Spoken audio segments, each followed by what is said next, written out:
कति दिन हो रे डे 6 होइन 6 दिन 6 दिन म त 7 जस्तो देखेको डे 6 आज चाहिँ हाम्रो डे 6 मा चाहिँ के हुन्छ भनेपछि नर्मली 0 लेभलबाट सिकेकोहरूको लागि चाहिँ आज चाहिँ हामीले 8 चाहिँ अलिअलि पहिल्यै प्र्याक्टिस गऱ्यो अब 8 र आज चाहिँ रिभर्स ब्याक गर्न प्र्याक्टिस गर्नुपर्छ ल ठिक छ अहिले चाहिँ पहिला चाहिँ हामी अहिले पार्किङमा छौँ पार्किङबाट गाडी बाहिर निकाल्न पर्यो अब पहिला रिभर्समा शिफ्ट भयो होइन ह्यान्ड ब्रेक डाउन माथि तानेर बटन थिचेर डाउन अब रिभर्स भन्छ र यो भन्छ नि क्या अलिकति ठिक छ थोरै क्लच छोड्ने अनि चेक थाहा हुन्छ आफै होइन अब अगाडि गयो भने चाहिँ रिभर्समा छैन 4 गियरमा गएछ ब्याक आयो भने चाहिँ रिभर्समा छ ल थोरै क्लच छोड्नु पऱ्यो बिस्तारै ल अनि फेरि क्लच फुल क्लच ब्रेक अब स्टेरिङ हामी गाडीलाई यता लिएर जानु छ होइन स्टेरिङ यता घुमाउने होइन उता राइट घुमाउनु पऱ्यो उल्टो अहिले रिभर्स सिकेपछि यो कन्फ्युजन चाहिँ हराउँछ क्या यसकै लागि हामीले मेन रिभर्स सिक्ने रिजनै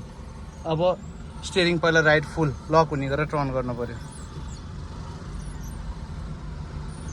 अझै फुल अझै ओके लक भयो होइन अब पहिला ब्रेक छोड्नु पऱ्यो अनि क्लच बिस्तारै छोड्ने होल्ड गर्नु पऱ्यो गाडी यता फर्किरहेछ नि त अगाडिको फ्रन्टको ब्याग अब यता फर्केर सिधा भएपछि क्लच फुल थिचेर ब्रेक अब स्टेरिङ सिधा 2 राउन्ड 1 राउन्ड अझै 1 राउन्ड 2 राउन्ड हुन्छ नि त स्टेरिङको होइन अब रिभर्समा छ अब अगाडि जानु पऱ्यो अब गियर के गर्नुपर्छ 1 मा होइन ल पहिला न्युट्रल अनि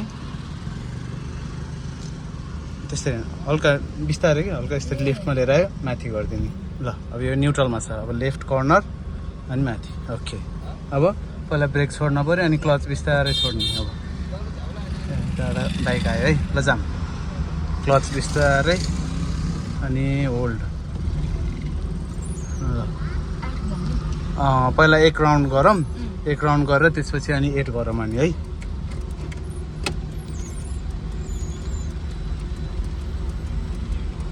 अब चाहिँ हामी 8 मा एन्टर हुन लागेको क्लच बिस्तारै छोड्नु पऱ्यो पहिला वात्तै छोडियो अफ भयो केही भएन ठिक छ क्लच फेरि फुल फेरि स्टार्ट ल क्लच एकछिन उताबाट गाडी आएको छ है त्यो भने चाहिँ हामी जान भएन फेरि ठोकिन्छ इन्डिकेटर दिन पऱ्यो हामीले राइट साइडको इन्डिकेटर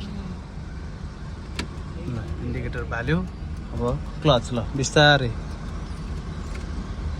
इन्डिकेटर अफ भइसक्यो है फेरि बाल्नु पऱ्यो अब टर्न पहिला चाहिँ यहाँ स्टप गर्नुपर्छ है ल क्लच फुल अनि ब्रेक गाडी चाहिँ अलिकति राइट साइडतिर च्याप्पे छ है त्यो भने चाहिँ हामीलाई एन्टर गर्ने बेला अलिकति प्रब्लम हुन्छ पहिला स्टेरिङ 1 राउन्ड लेफ्ट टर्न गर्नु पऱ्यो लेफ्ट टर्न अब बल्ल टायर सिधा भयो होइन अब टायर सिधा अब अझै डाइरेक्ट राइटबाट जान मिलेन भने चाहिँ अब थोरै अहिले एन्टर गर्ने बेला पहिला थोरै लेफ्ट गरेर अनि त्यसपछि फेरि राइटबाट जानुपर्छ है लेफ्ट यता त्यो उता चाहिँ राइट भयो ओके हो थोरै अब ल पहिला ब्रेक छोड्नु पऱ्यो क्लच थोरै छोड्नु पऱ्यो अलिकति मुभ हुन्छ अगाडि अनि स्टप ल क्लच ब्रेक एकछिन स्टप ए ल एन्टर ल के नि हुन्न घुमाउनु ठिक छ एकचोटि स्टप गरेर अनि फेरि स्टेरिङ मिलाएर गएको भए चाहिँ अझै बेटर हुन्थ्यो त्यो भने चाहिँ फेरि स्टेरिङ टर्न गर्न गाह्रो हुन्छ नि त ठिक छ 8 चाहिँ नर्मल क्लियरै भयो के अरे भयो भने त्यसरी भन्दा चाहिँ रोकेर गयो भने चाहिँ एकदम बेटर है अबबाट चाहिँ त्यही गर्नु पऱ्यो ठिक छ 8 लगभग राम्रै छ बहिनीको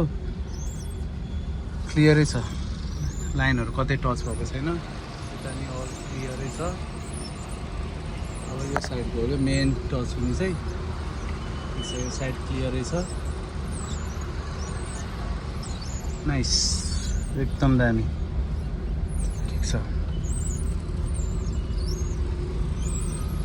अब एक्जिट गर्नुपर्छ है 1.5 राउन्ड भयो होइन अब निस्किने पालो अब यो स्पिड ब्रेकरबाट जानियो अब स्टेरिङ यता लेफ्ट अन अलि फास्ट अझै ओके नाइस अब 2 राउन्ड राइट अझै 1 राउन्ड ओके सिधा भयो सिधा अब यहाँ चाहिँ स्पिड ब्रेकरमा चाहिँ हामीले के गरिनु नर्मली क्लच ब्रेक चाहिँ छोडिन्छ होइन ब्रेक चाहिँ त्यसरी खुट्टा ब्रेकको खुट्टा हटाएर राख्नु भएन खुट्टा चाहिँ स्ट्यान्ड बाई नै राखिराख्नु पऱ्यो है हटाउनु हुँदैन अनि अब चाहिँ हामी स्ट्रेट ब्याक गर्न सिक्ने हो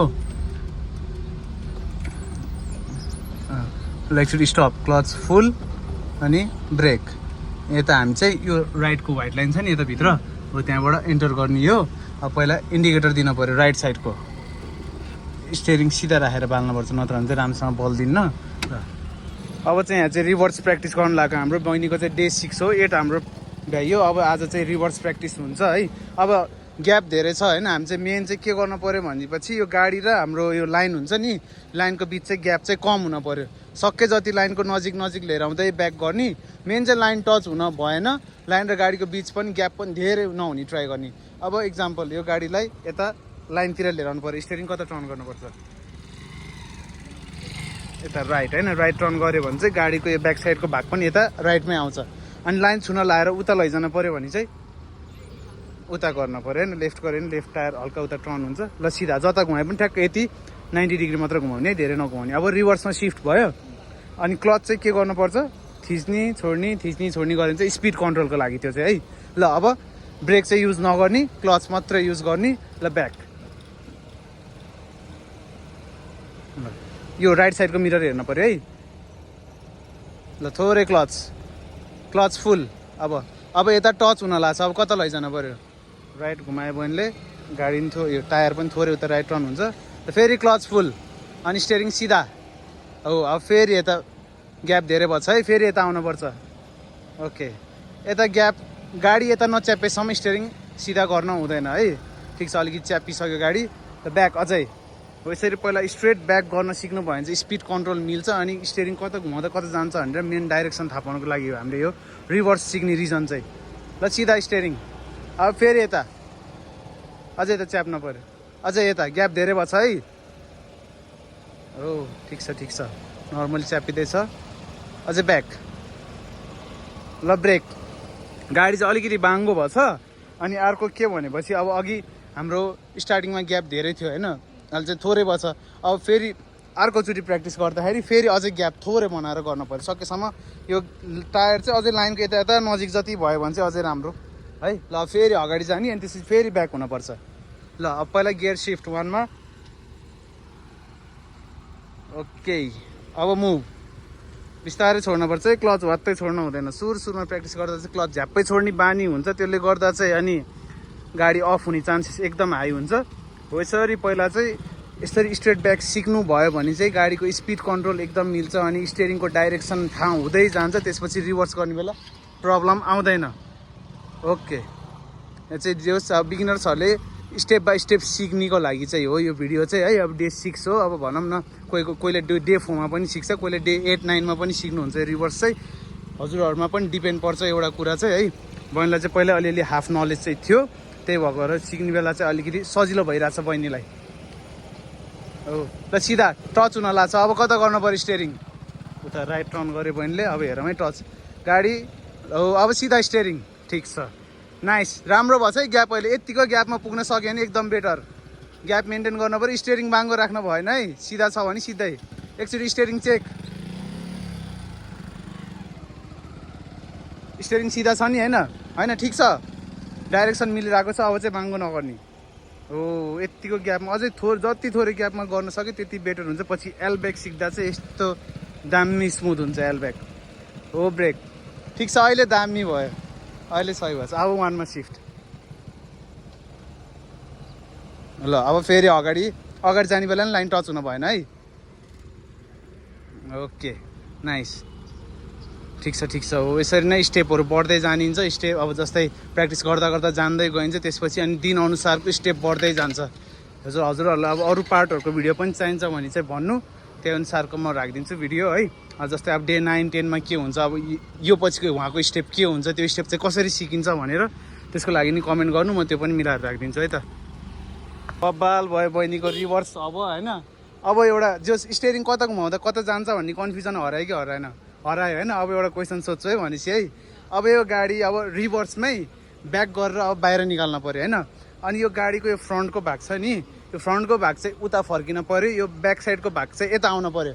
भनेको चाहिँ अब हामी चाहिँ उताबाट जाने, उता गाडी गइरह नि त, त्यही वेबाट जाने। अब स्टियरिङ कता घुमायो भने चाहिँ गाडी उता फर्किन्छ होला। एकछिन सोचेर टाइम लिएर ढुक्क अब है, सोच नगरेर पहिला चाहिँ अब म भनिदिनु ल, क्वेसनै कन्फ्युजन क्लियर भएछ नि त, कति क्लियर भएछ र थाहा हुन्छ। ल अब यता घुमायो नि हो, स्योर हो 100%।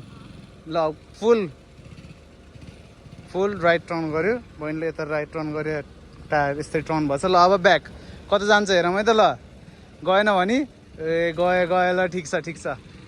ल ब्रेक, गाडी सिधा भयो। अब स्टियरिङ सिधा गर्नु पर्यो 2 राउन्ड सिधा भयो स्टेरिङ भएन ल अब चाहिँ हामी अब फेरि एकछिन 8 प्र्याक्टिस